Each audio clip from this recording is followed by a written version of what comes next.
हटके संवाद. फक्त 1 वर्ष आपलं कंप्लीट झालं, त्यानंतर आपल्याला जायचं आहे मुंबईला हिरो बनण्यासाठी. तेज भाऊ मिर्झापुरे हे माझ्या लाईफचा एक टर्निंग पॉईंट ठरलेला आहे. तिथे फंड्सची गोष्ट आहे ही त्यांनाही तितकीच कमी पडते जितकी एका छोट्या उद्योजकाला कमी पडते. त्यांची फायनान्शियल कंडिशन तशी असेल ते घेऊ शकतात, ते अफोर्ड करू शकतात, पण ज्यांची फायनान्शियल कंडिशन तशी नाही आहे त्यांनी ह्या गोष्टी ज्या आहेत ह्या गोष्टीचा खूप विचार करायला पाहिजे. आणि स्वतःवर सेल्फ कंट्रोल हे खूप जास्त इम्पॉर्टंट आहे.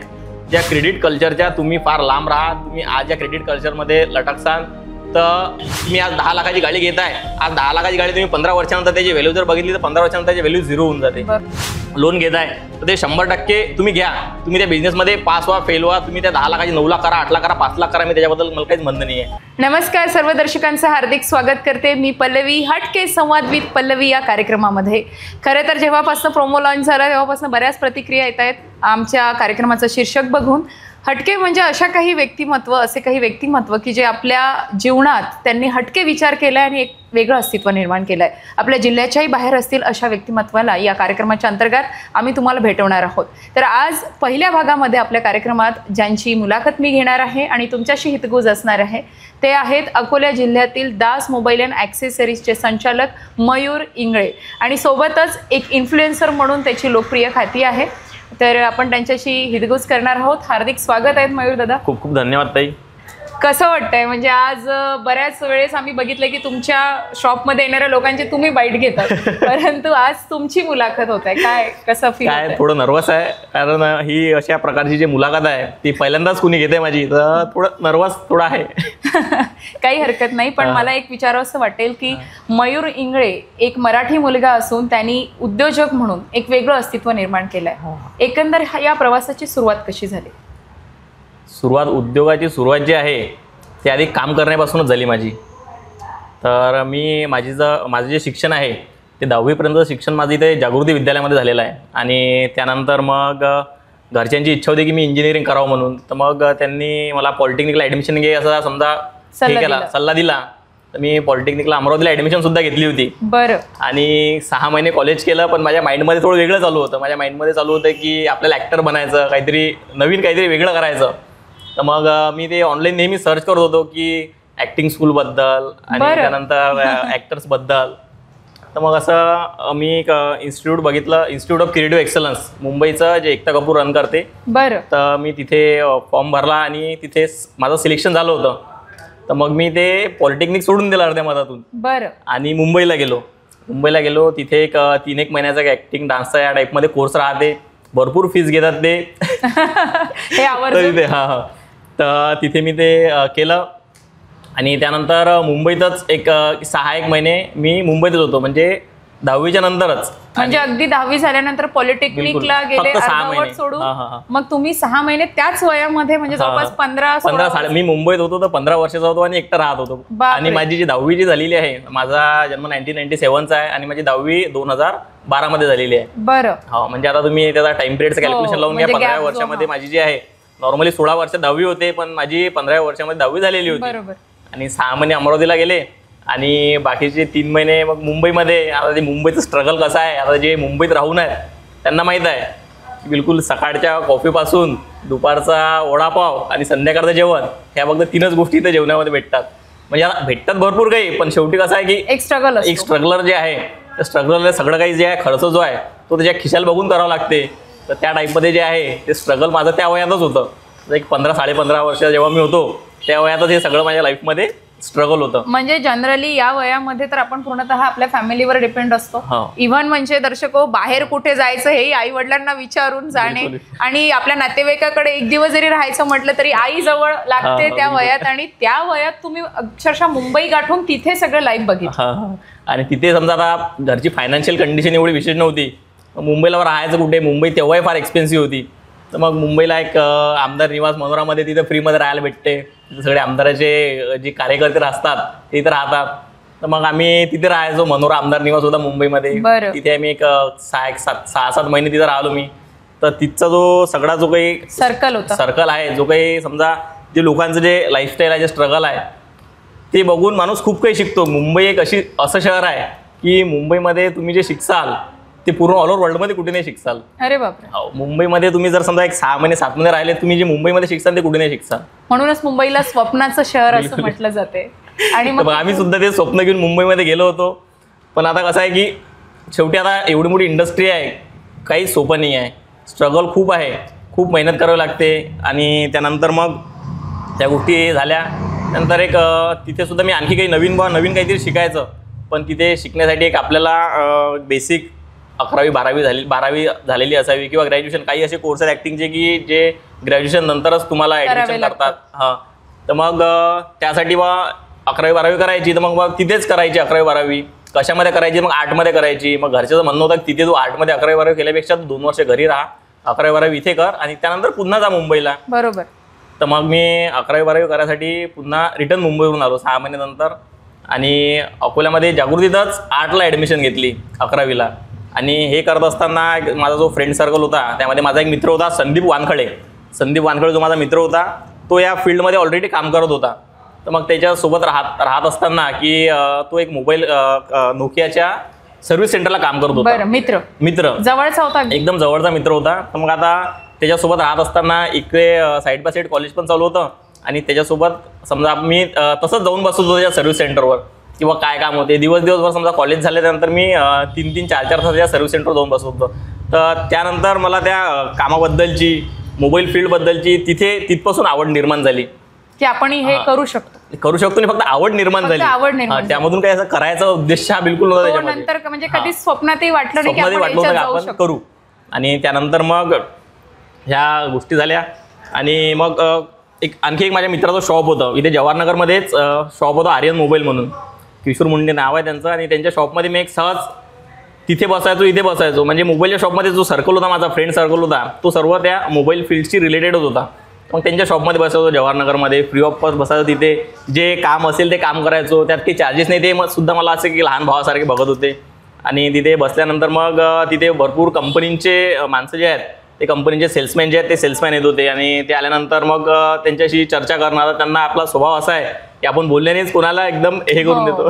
तर मग त्यानंतर एक नितीन यादव म्हणून आहेत, ते मला भेटले. तर त्यांचं 1-2 काम होते कम्प्युटरचे, ते मी करून दिले. मग त्यानंतर ते आयबॉल कंपनीमध्ये होते, तेव्हा मोबाईल आयबॉल कंपनीचे मोबाईल येत होते. आणि त्या कंपनीचे ते सेल्समॅन होते अकोल्यामध्ये. तर त्यांना डिस्ट्रीब्युटर होते आमचे रितेश भाऊ मिर्झापुरे, जे सध्या दास सेल्स अँड सर्व्हिस मोबाईलचे जे ओनर आहेत रितेश भाऊ मिर्झापुरे, यांच्याकडे आयबॉलची डिस्ट्रीब्युटरशिप होती. तर मग डिस्ट्रीब्युटर पॉईंटवर एक आपल्याला सेल्समॅन ऑलराऊंडर पाहिजे, त्या हिशोबानं त्यांनी माझी रिकमेंडेशन त्यांना दिली. आणि मग आम्ही इथून समजा मग जवाहरनगरमधून मग फर्स्ट टाइम मार्केटमध्ये आलो. तेव्हा साधारण माझी 11वी झालेली होती आणि मी 12वीत होतो. पण माइंडमध्ये माझ्या काय होतं की आपल्याला मुंबईला जायचं आहे.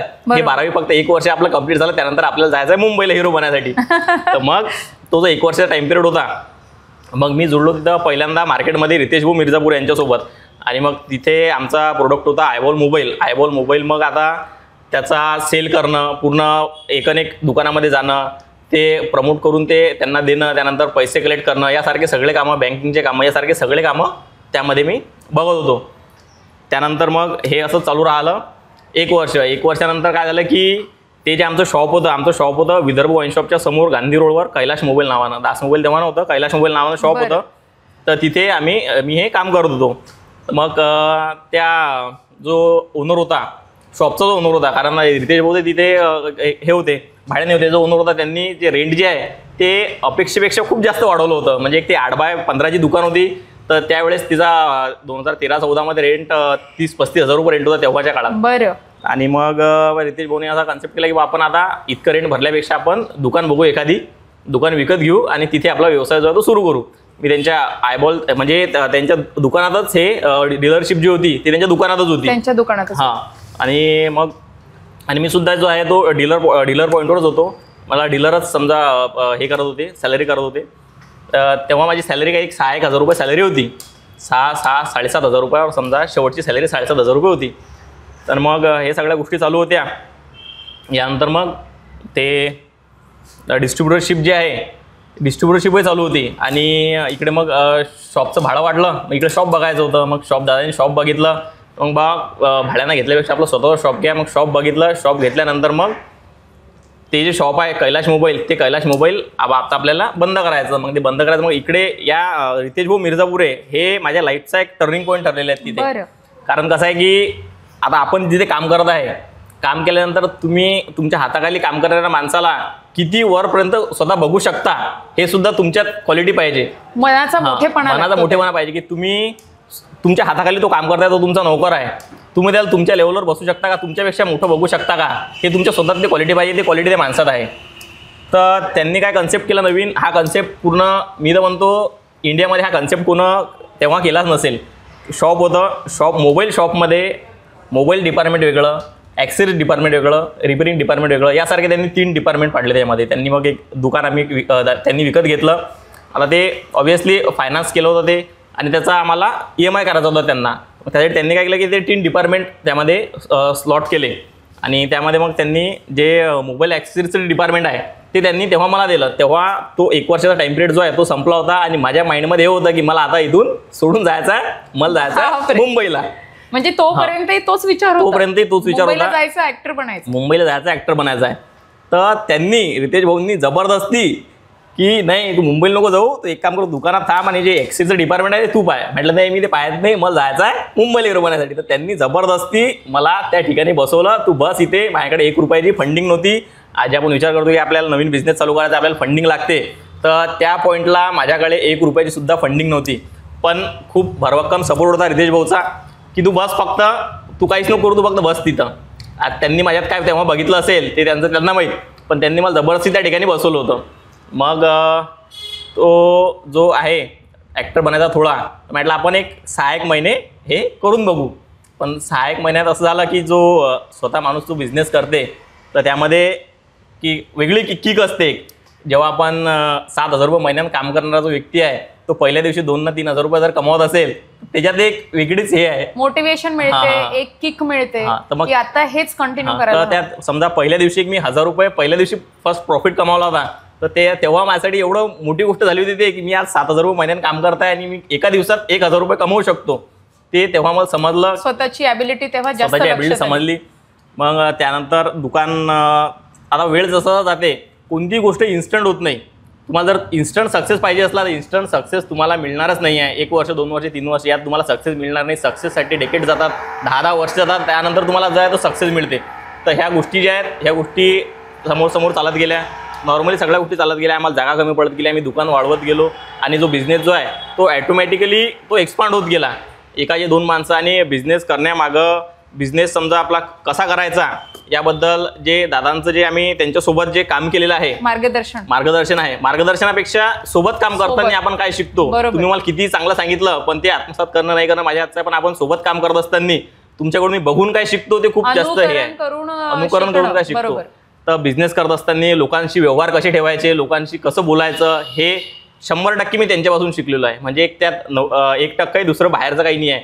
बिझनेस कसा करायचा हे पूर्ण 100% त्यांच्यापासून शिकलेलं. व्यवहार लोकांसोबत कसे ठेवायचे, आपलं मार्केटमध्ये नाव कसं चालेल.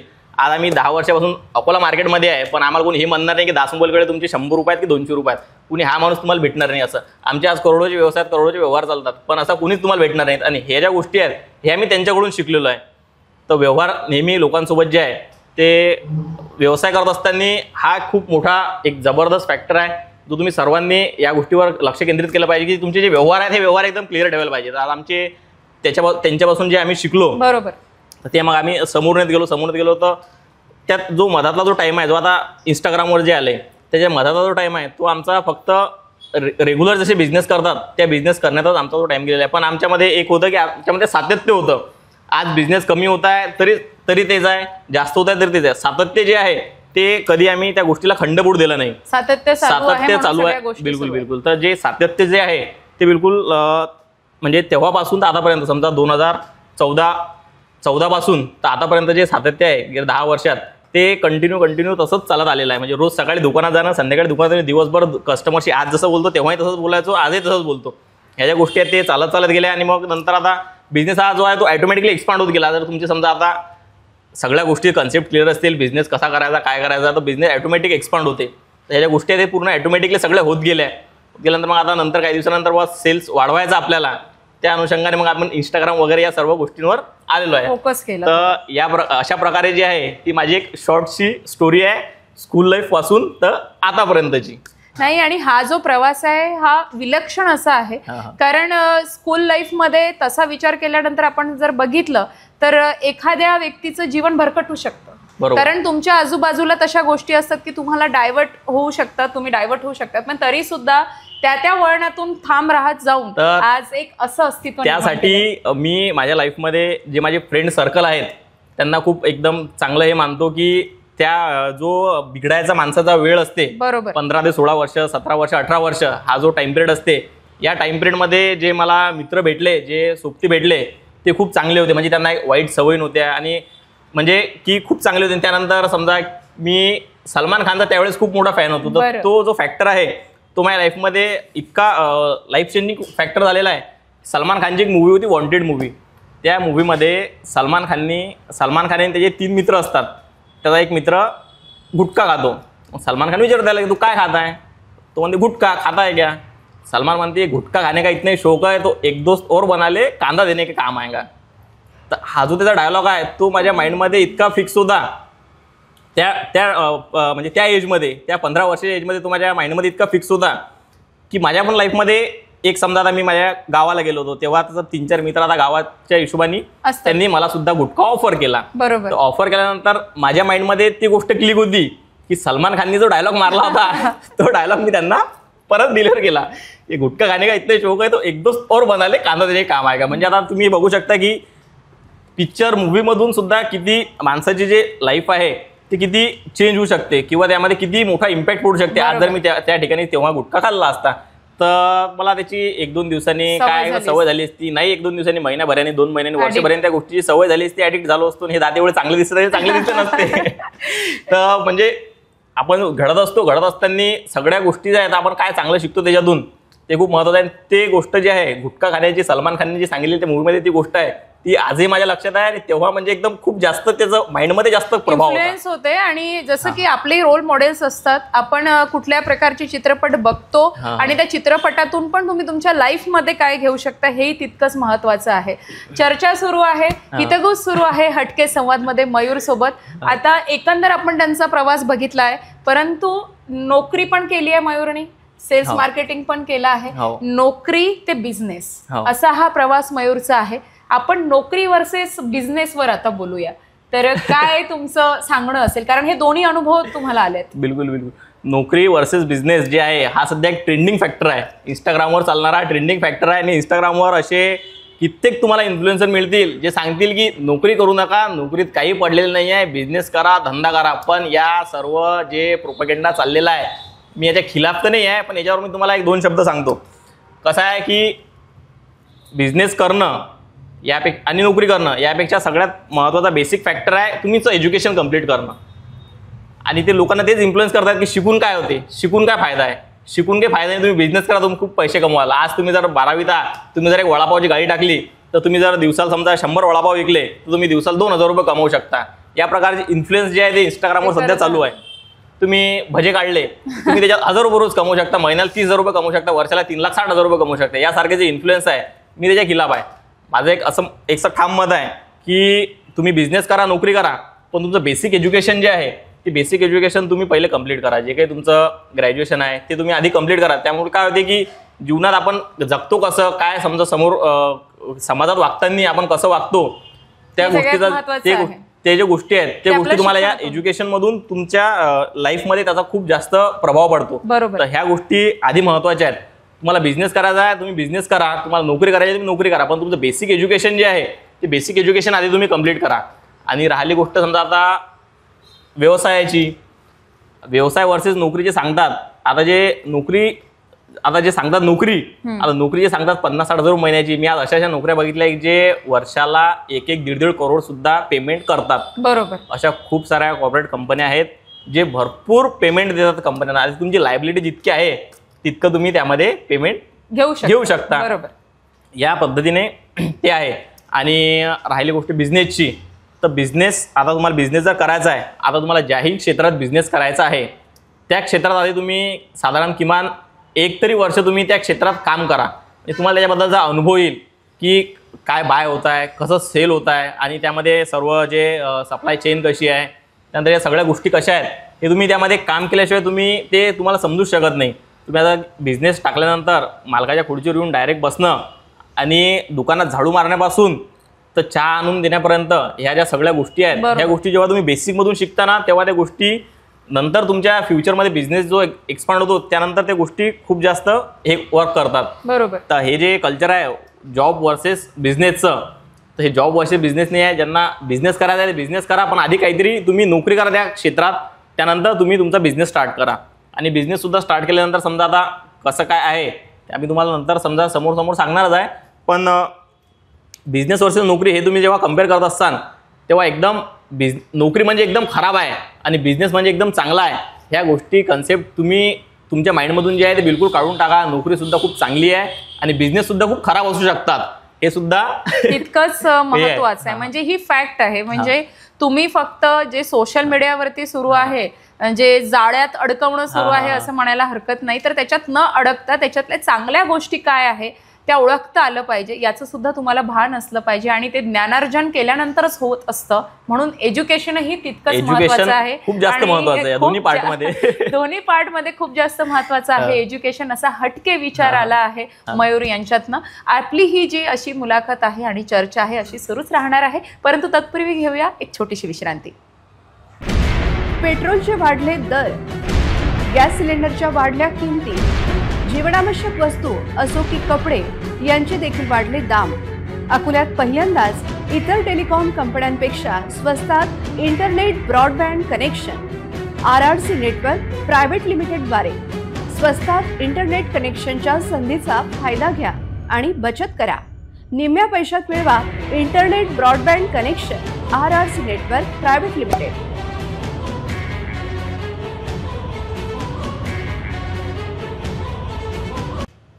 विश्रांतीनंतर पुन्हा एकदा स्वागत करते हटके संवाद विथ पल्लवी या कार्यक्रमामध्ये.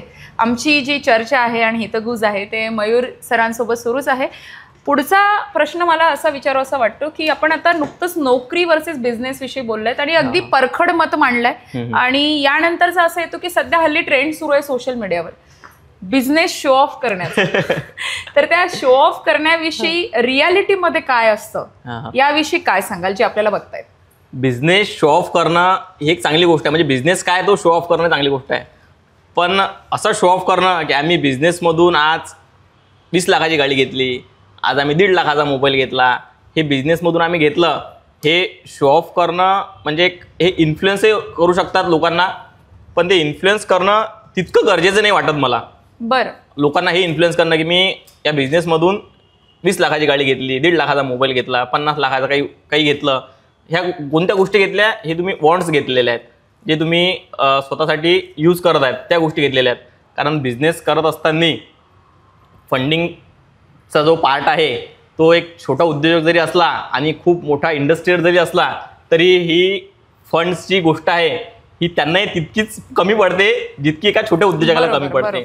आणि हे जे सध्या इंस्टाग्रामवर चालू आहे गाड्या फिरवणं, मोबाईल दाखवणं, तर बिझनेस करत असताना तुम्ही मेन फोकस जे आहे ते तुमच्या बिझनेसवर असलं पाहिजे. आणि तुम्ही वापरा, तुम्ही सगळ्या गोष्टी जे आहे ते वापरा. माझं त्याबद्दल हे मत नाही आहे की तुम्ही त्या गोष्टी यूज नाही केल्या पाहिजेत, पण तितकं त्या गोष्टीची तुम्हाला गरज आहे का.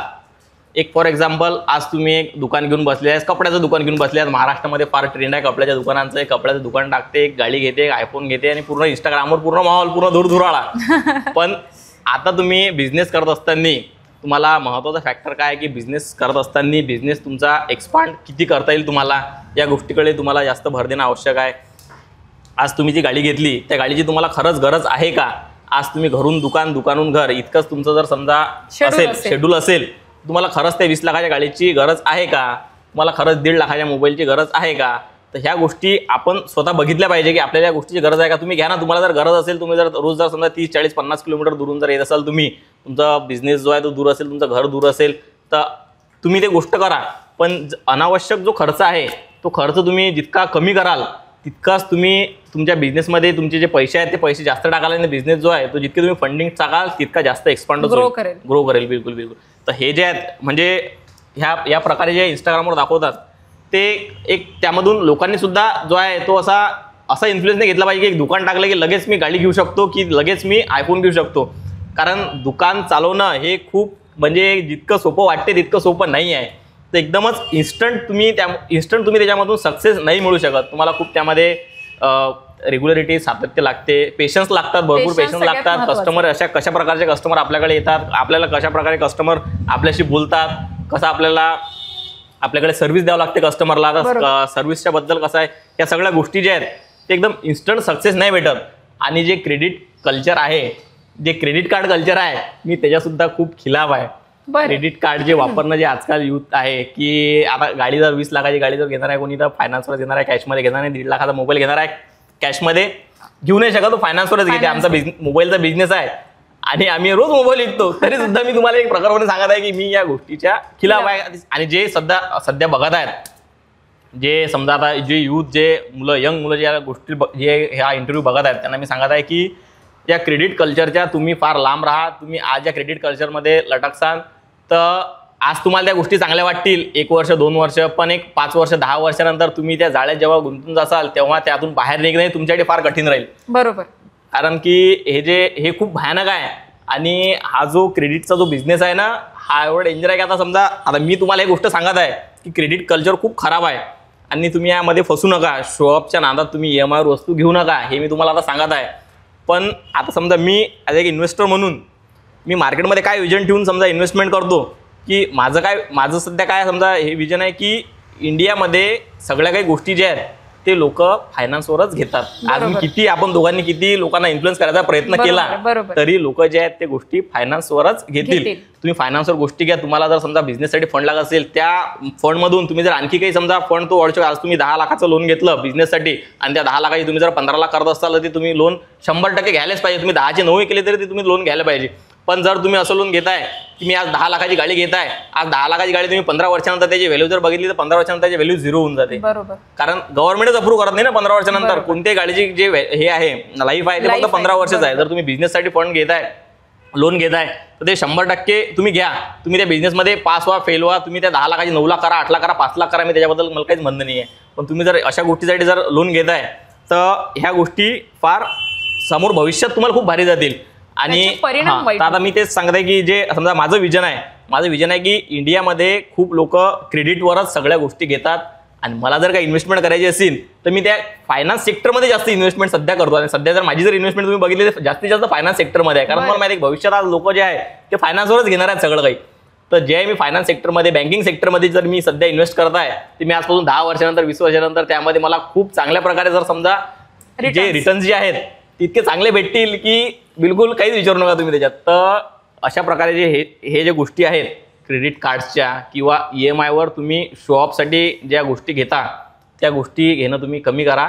म्हणजे जेणेकरून नंतर आज तुम्हाला ते गोष्ट हे वाटेल कुठेतरी तुमचे 4 मित्र आहेत, 4 मित्रापैकी 2 जणांकडे आयफोन आहेत, त्यांची फायनान्शियल कंडिशन तशी असेल ते घेऊ शकतात, ते अफोर्ड करू शकतात. पण ज्यांची फायनान्शियल कंडिशन तशी नाही आहे त्यांनी ह्या गोष्टी ज्या आहेत ह्या गोष्टीचा खूप विचार करायला पाहिजे. आणि स्वतःवर सेल्फ कंट्रोल हे खूप जास्त इम्पॉर्टंट आहे. तुम्ही स्वतःला किती कंट्रोल करू शकता.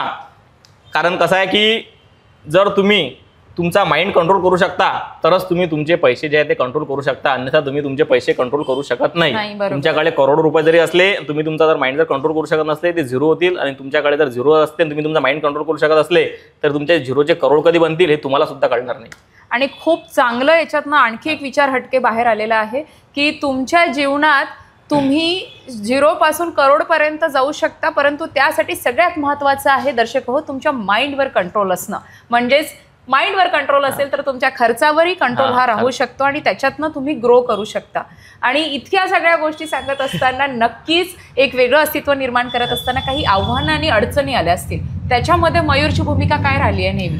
कसं आहे, आव्हान आणि अडचणी जे आहेत ते कोणत्याही क्षेत्रात तुम्ही काम करत असताना आव्हाने आणि अडचणी येतीलच. पण आता कसं आहे की एकदम मुक्तपणे एकदम फ्रीली त्या आव्हानांना एकदम म्हणजे आव्हान न समजता एकदम इझिली आपण त्या आव्हानाला जर सामोरं जर गेलो तर काहीच कठीण नाही आहे. तुम्ही कोणताही प्रॉब्लेम असू द्या, कितीही मोठा प्रॉब्लेम असू द्या, तुमचा फंड्सचा प्रॉब्लेम असू द्या, तुमचा कशाचाही प्रॉब्लेम असू द्या, तुम्ही एकदम माइंड एकदम शांत ठेवा आणि त्या गोष्टीला तुम्ही सामोरं जा. तुम्ही ते गोष्ट एकदम जे आहे ते पूर्ण आव्हानच खतम करून टाकते ते गोष्ट. म्हणजे सकारात्मकरित्या जर तुम्ही बिलकुल. त्याला फेस केलं तर ते तुम्हाला आव्हानाचं पण त्याच्यामध्ये संधी दिसू लागते. आव्हाना पण संधी दिसू लागते आव्हानामध्ये, असा मयूर यांचं म्हणणं आहे. आणि सरते शेवटी मुलाखत फार सुंदर झाली आणि सरते शेवटी मला असं म्हणावंसं वाटेल की खरंच असे काही व्यक्तिमत्व आहे की त्यांनी नेहमी त्यांच्या आयुष्यात हटकेच विचार केला आहे आणि हटके विचार केल्यामुळे आज ते आपलं हटके अस्तित्व निर्माण करते. आणि म्हणूनच त्यांच्यासाठी हटके संवाद हे सदर RRC network private limited powered by dream meats cafe यांनी सुरू केलं आहे. तुम्हाला आमचा हा संवाद कसा वाटला नक्कीच प्रतिक्रिया गरजेचं आहे. परंतु तत्पूर्वी एक मेसेज यूथ म्हणून काय असेल, तुम्हाला ऐकत असलेल्या सगळ्याच युवकांना आणि आपले जे दर्शक आहेत त्यांना काय एक मेसेज असेल या माध्यमातून? मेसेज असा काही मी प्रिपेअर तर नाही केला, पण आता एका बोलण्यातून समजा एक मेसेज असा निघून येतो की तुम्हाला बिझनेस करायचा आहे, तुम्हाला नोकरी करायची आहे, तुम्हाला जे काही करायचं आहे तुमचं बेसिक एज्युकेशन तुम्ही आधी कंप्लीट करा आणि त्यानंतर तुम्हाला जे काही करायचं आहे ते तुम्ही एक पॉझिटिव्ह वेनी करा. आणि हे सर्व करत असताना तुम्हाला काही एक छोटी सक्सेस जरी मिळाली, एक तुम्हाला एक चांगली छोटी नोकरी मिळाली किंवा तुमचा बिझनेस एक चांगला वेल सेटल आहे, ह्या सगळ्या गोष्टी जेव्हा चालू असतात तेव्हा या क्रेडिट कल्चरमध्ये बिलकुल फसू नका, EMIच्या जाळ्यात बिलकुल फसू नका. कारण ह्या गोष्टी ज्या आहेत ते तुम्हाला भविष्यात नंतर जेव्हा तुम्ही 30, 35, 40, 40च्या घरात जाल ह्या गोष्टी तुम्हाला तेव्हा हिट करतील. जे तुम्ही आज जर तुम्ही ह्या गोष्टी आमच्या ऐकून या जर तुमच्या लाईफमध्ये जर काही थोडाफार जरी बदल होत असेल तर ही आमच्यासाठी खूप मोठी आणि खूप गर्वाची गोष्ट आहे. खूप खूप धन्यवाद मयूर सर, आपण आलात आणि आमच्या मुलाखतीच्या सदरात सामील झालात. नक्कीच या मुलाखतीतून या संवादातून आपल्याला सुद्धा काही प्रेरणायुक्त अशा गोष्टी मिळाल्या असतील. तर हा होता भाग 1 मयूर सोबत. तुम्हाला कसा वाटला नक्कीच तुमच्या प्रतिक्रिया गरजेच्या आहेत. आणि भाग 2 मध्ये कोण असणार आहे हटके विचार घेऊन हटके संवादमध्ये ते बघण्यासाठी मात्र बघत रहा RRC नेटवर्क प्रायव्हेट लिमिटेड. कारण सेवा आमची, करमणूक तुमची. हटके संवाद विथ पल्लवी. धन्यवाद. हटके संवाद.